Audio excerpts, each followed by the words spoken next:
Merci pour vous livrer un peu nos cuisines. Le docteur Kierzek est avec nous. Je pars si vous voulez. Non, bon, ça va pas. Non. Restez avec nous. Cet homme qui veille sur nous, même quand il n'est pas aux urgences, ça a été cette nuit? Très bien, très bien. Bon. Un peu chaud, mais bon, voilà. Tant mieux. Bon, on entend et on lit beaucoup de choses sans transition sur le collagène. Il est partout ce collagène, mais à quoi ça sert? Est-ce bien raisonnable de mettre du collagène partout, dans les aliments, dans tout ça? Il est partout un grand renfort de publicité, de compléments alimentaires. C'est souvent des compléments alimentaires d'ailleurs à base de collagène avec des promesses. Alors le collagène, c'est quoi d'abord? Le collagène, on en a tous. Hein. Le collagène, qu'on s'injecte là on en a dans la peau. On en a dans la peau. En fait, c'est ce qui sous-tend votre peau, ce qui évite les rides, ce qui permet d'avoir des articulations qui fonctionnent avec les cartilages, notamment qui permettent de pas trop grincer, d'éviter l'arthrose. C'est parce qu'il y a du collagène. Donc il y a du collagène dans la peau. Il y a des fibres de collagène en particulier. Et plus on vieillit, plus ce collagène va diminuer. Et c'est ça l'idée, c'est de dire ce collagène qui est dans la peau, dans les articulations, qui se relâche, hein.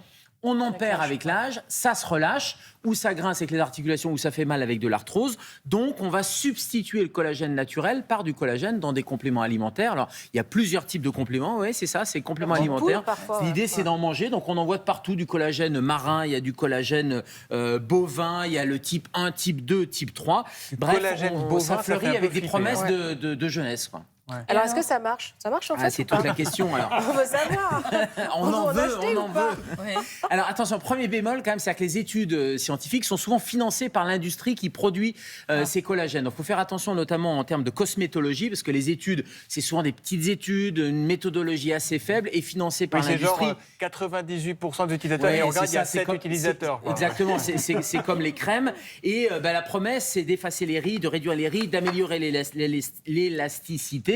Et puis il y a une autre promesse qui est sur les articulations aussi. On voit beaucoup de compléments alimentaires en disant ça va diminuer les douleurs. Alors tout ça, ça dépend du type de collagène, ça dépend des doses et ça dépend des durées. Donc l'efficacité, moi je ne vous la promets pas. Et comme avec tous ces produits, il faut quand même y aller avec parcimonie. Mais comment le collagène, il sait où il doit aller? Enfin, pardon, c'est un peu basique comme question, mais... Exactement. Et puis, quelle quantité va réellement être disponible? Parce que quand vous prenez le complément alimentaire, ça passe dans l'estomac. Quelle quantité passe réellement dans le sang?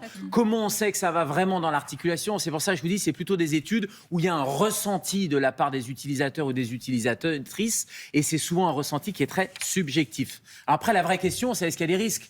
Parce que c'est ça, on se dit, est-ce que je risque quelque chose? Il y a quelques signes digestifs, c'est les seuls effets secondaires. Donc vous n'allez pas mourir parce que vous allez prendre du collagène, mais vous pouvez prendre du collagène par cure courte. Et les autorités de santé recommandent toujours sur les compléments alimentaires de prendre des cures comme ça. Allez, 1 ou 2 fois par an, vous prenez 1 mois de cure de collagène, ça sera très bien, mais pas plus, jamais au long cours. Ici les cures de collagène? Non. Essayez. Je vous assure que j'ai J'en essayé et je n'ai vu, comme vous pouvez le constater, aucun résultat favorable. Donc, Moi, regardez ça. Non, mais j'en prends pareil. Je prends 1 mois de cure, vous voyez, au printemps ou 1 mois à l'automne. Et finalement, c'est pas plus mal. On peut manger des aliments riches en collagène aussi. Du bouillon d'os, du poisson, de la viande. Ça aussi, une alimentation variée. Ça apporte du collagène. Des compléments en cure courte, pourquoi pas? Et demandez conseil à votre médecin ou pharmacien, parce qu'il y a parfois des interactions avec des traitements. Donc, j'ai même vu dans un parler. café un café latte au collagène qui vendent. Ouais, non, mais bien sûr, je mais sais. c'est sans risque en tout cas, parce que si on le prend comme ça. C'est pas on-off. Vous n'allez pas perdre 10 ans parce que vous prenez du collagène. J'ai testé. Évidemment. Un jour, vous vous expliquer, moi j'ai jamais compris, la crème, comment elle sait que c'est le jour ou la nuit? La crème de jour et la crème de nuit? Il n'y a pas les mêmes compléments. Et notamment dans la crème de jour, il y a des filtres UV parce qu'il y a du soleil. Voilà la différence entre crème de jour et crème de nuit. Il ne faut pas prendre le soleil la nuit, quoi, en quelque sorte. Heureusement que vous êtes là, docteur Kierzek. Merci beaucoup.